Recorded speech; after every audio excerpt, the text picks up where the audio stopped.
اعوذ باللہ من الشیطان الرجیم بسم اللہ الرحمن الرحیم الحمدللہ رب العالمین والصلاة والسلام علی اشرف الانبیاء والمرسلین سید الاولین والآخرین رحمۃ للعالمین خاتم النبیین سیدنا و مولانا ابی القاسم محمد وعلی آلہ طیبین و طاہرین المعصومین ولعنت اللہ علی اعدائہم اجمعین اللہم صلی علی محمد و آل محمد وعجل فرجہم۔ محترم ناظرین و سامعین السلام علیکم۔ اپنے ان شارٹ ویڈیو بیانات کے سلسلے میں آج دوسرا بیان لے کر آپ کی خدمت میں حاضر ہیں۔ پہلا بیان آپ لوگوں نے مومنین اور مومنات نے سراہا، اس پہ اچھے کومنٹس بھی دیے، اچھے لائکس بھی دیے، اس کے لیے آپ کے شکر گزار ہیں، اور ساتھ ہی آپ سے ریکویسٹ کرتے ہیں کہ ہمارے اس یوٹیوب چینل کو سبسکرائب بھی کیجئے، اور یہ اس کی جو ویڈیوز ہیں وہ اگر آپ سمجھتے ہیں کہ آپ کی علمی تربیت یا کسی بھی طرح سے آپ کے علم میں اضافے کا باعث ہے تو ان کو لائک بھی کیجئے اور شیئر بھی کیجئے۔ آج کے اس ویڈیو بیان کا جو موضوع ہے وہ بھی نہایت اہم موضوع ہے، اور وہ ایسا موضوع ہے کہ جو قرآن اور اہل بیت کی تعلیمات میں جس پر سب سے زیادہ فوکس کیا گیا، یعنی توحید اور شرک۔ آج کا جو عنوان ہے وہ دعا کے حوالے سے ہے کہ دعا عبادت ہے، اور عبادت صرف اللہ کی۔ اس میں اللہ تعالیٰ کے علاوہ جس طرح اس کی عبادت میں، اس کی صفات میں، عبادات میں کوئی شریک نہیں ہے، اسی طرح دعا بھی عبادت ہے، اور دعا کا جو مانگنے کا جو دعا جس سے مانگی جائے، یہ جس کا حق ہے وہ صرف رب العالمین ہے۔ ہمارے یہاں بدقسمتی سے مکتب تشیع میں جو غالیت اور نصیریت کا ایک رنگ چڑھا ہوا ہے، اور آج کل تو بہت زیادہ آج کل تو آپ قرآن کی بات کریں، توحید کی بات کریں، کسی معاملے میں قرآن اور اہل بیت سے ثابت شدہ عقائد بتانے کی بات کریں تو آپ مقصر ہیں جی۔ آپ کو مختلف گروپوں سے ایسوسیٹ کر دیا جائے گا۔ آپ نے محرم الحرام میں یا سفر کے ماہ میں قرآن مجید کی تلاوت کر لی، یا قرآن مجید آپ نے پلے کر لیا آڈیو میں، نوحے کی بجائے، آپ کو عجیب نظروں سے دیکھا جائے گا۔ تو ہم انشاءاللہ ان مختصر ویڈیو بیانات میں غالیت اور نصیریت کے جو عقائد اور چند جو علاقائی رسم و رواج کو عقائد کا نام دے کے مکتب تشیع میں انجیکٹ کیا جا رہا ہے، اس کا علمی رد قرآن سے اور آل محمد علیہ الصلوۃ والسلام کی تعلیمات اور ان کی سنتوں سے اس کا علمی رد ثابت کریں گے انشاءاللہ۔ دعا کا موضوع آج ہم نے اس لیے سلیکٹ کیا ہے کہ یہ ایک ایسا شرک خفی لوگوں سے ہو جاتا ہے، یا لوگوں کو اس قدر اس سے وہ انجان بنا دیا گیا ہے، چونکہ ممبر سے بیان ہی نہیں ہوتی ہیں چیزیں، کہ لوگ جانے انجانے میں اس کے مرتکب ہو جاتے ہیں۔ جیسے کہ امام صادق علیہ الصلوۃ والسلام سے مروی ایک روایت ہے جس میں آپ بتاتے ہیں کہ شرک خفی کیا چیز ہے۔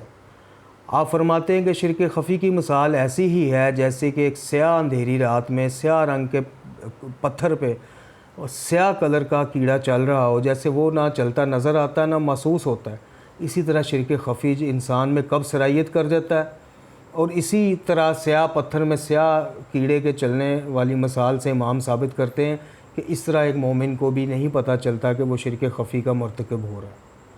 انہی میں سے ایک جو سبجیکٹ ہے، جو موضوع ہے، وہ دعا کے حوالے سے۔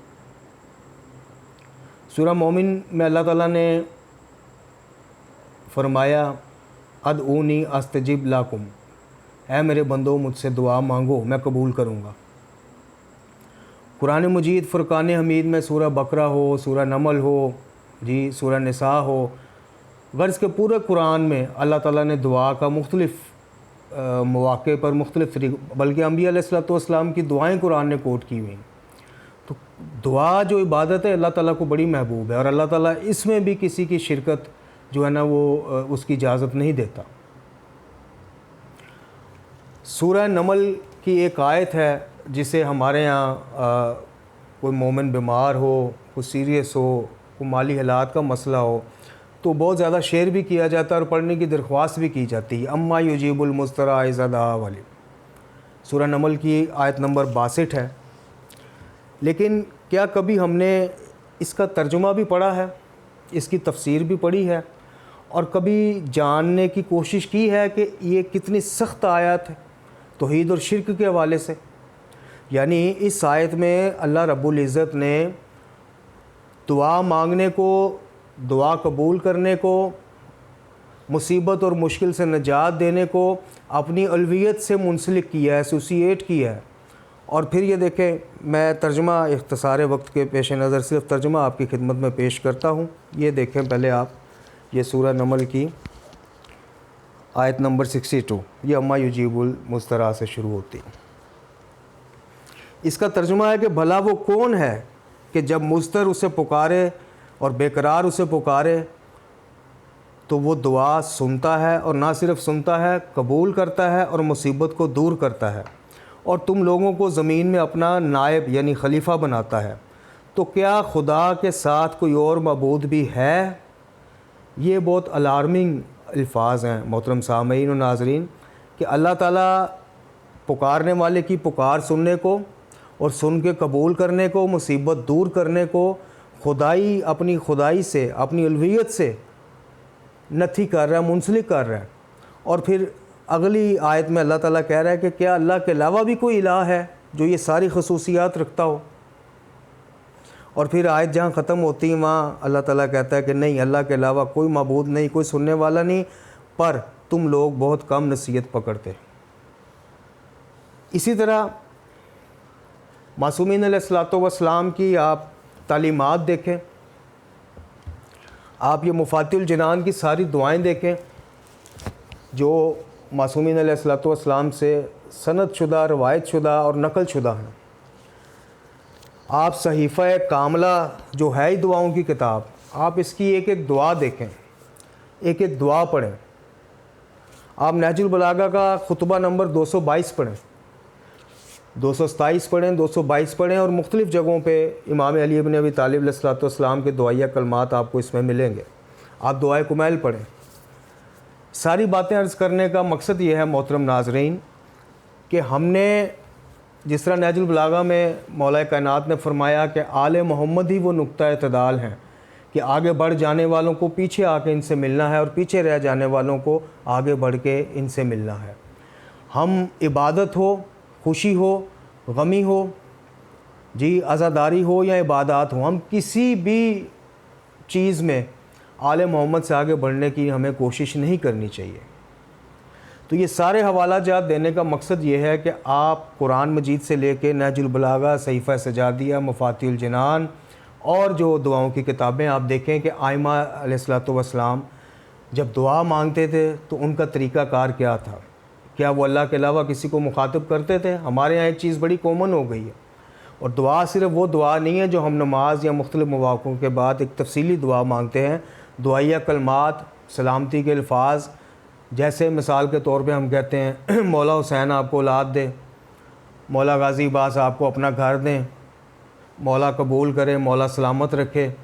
تو یہ بھی دعاؤں میں یہ دعائیہ کلمات ہیں, یہ شارٹ دعائیں ہیں, مختصر دعائیں ہیں. محمد اور آل محمد علیہ الصلوۃ والسلام کے وسیلے سے مانگیں, لیکن مانگیں صرف اللہ سے.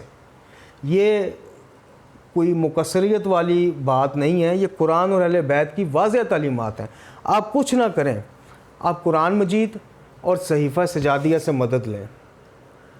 آپ کے سامنے یہ واحد امام سجاد علیہ الصلوۃ والسلام کی دعاؤں کی کتاب, یہ واحد ایک خزانہ ہے مکتب تشیع کے پاس, جسے 3 اماموں نے نقل کیا ہے, 3 اماموں نے روایت کیا ہے.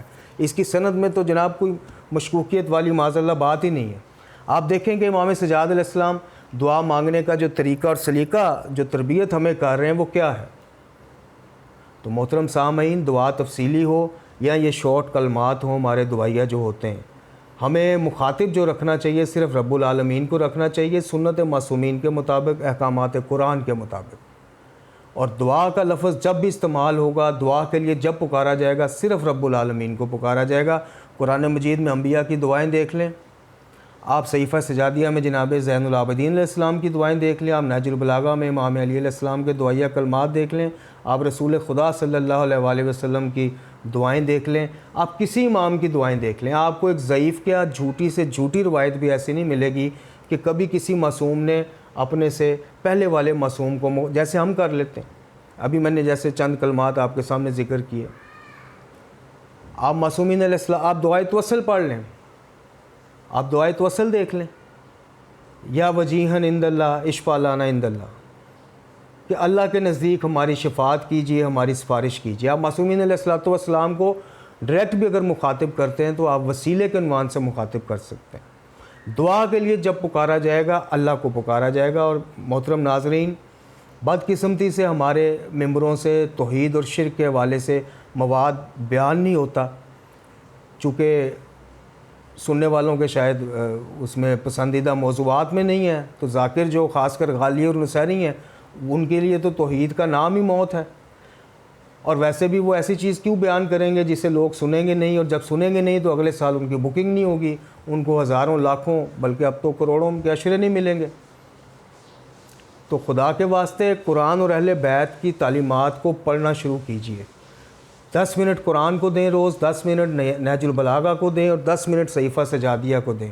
اس کے بعد قرآن اور تعلیمات اہل بیت کی اینک لگا کے ان ذاکر اور نصیری اور غالیوں کے جو یہ بیان کرتے ہیں چیزیں، آپ کو سمجھ آ جائے گی۔ آپ نہج البلاغہ پڑھ لیں، میں یقین سے کہتا ہوں کہ جو ممبروں سے علی علیہ السلام آپ سنتے رہے ہیں شخصیت، اور جو نہج البلاغہ سے آپ کو علی علیہ السلام کی شخصیت ملیں گی، اس میں زمین اور آسمان کا فرق ہوگا۔ تو دعا جب مانگیں اللہ تعالیٰ سے مانگیں، یہ اللہ کا حق ہے، دعا عبادت ہے، اور عبادت کا حق صرف ہر عنوان سے ہر زاویے سے صرف رب العالمین کا ہے۔ یہ ہمیں محمد اور آل محمد علیہ السلام نے سکھایا ہے۔ یاد رکھیے، کسی بھی عقیدے کے معاملے میں، غمی کے معاملے میں، خوشی کے معاملے میں، عبادت کے معاملے میں محمد اور آل محمد سے آگے بڑھنے کی کوشش نہ کیجیے۔ اللہ تعالی ہمیں مکتب تشیع کے ساتھ جڑا رہنے اور محمد اور آل محمد کے تعلیمات پر عمل کرنے کی توفیق عطا فرمائے۔ وآخر دعوانا ان الحمد للہ رب العالمین۔